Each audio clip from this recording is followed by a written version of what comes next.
Welcome back to channel 360 degree.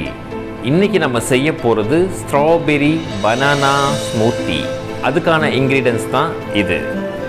1 kg strawberry, ஒரு 5 பனானாவை இந்த மாதிரி கட் பண்ணிக்கிட்டு, 3 டேபிள் ஸ்பூன் சுகர், இது வந்து ப்ரௌன் சுகரும் யூஸ் பண்ணலாம்.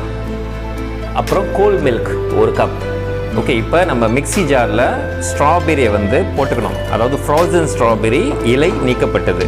இலை இருந்துச்சுன்னா கசக்கும், அதனால் அந்த லீவ்ஸ்லாம் ரிமூவ் பண்ணிடணும். நெக்ஸ்ட் வந்து பனானா, நம்ம வெட்டி வச்ச பனானாவை போட்டுட்டு அடுத்தது பாலை ஊற்றணும். அதாவது கோல்ட் மில்க், ஒருவேளை கோல்டாக இல்லைன்னா 2 ஐஸ் கட்டி கூட போட்டுக்கலாம், நல்லாயிருக்கும். நெக்ஸ்ட் வந்து சுகரை கம்ப்ளீட்லி கொட்டிடணும்.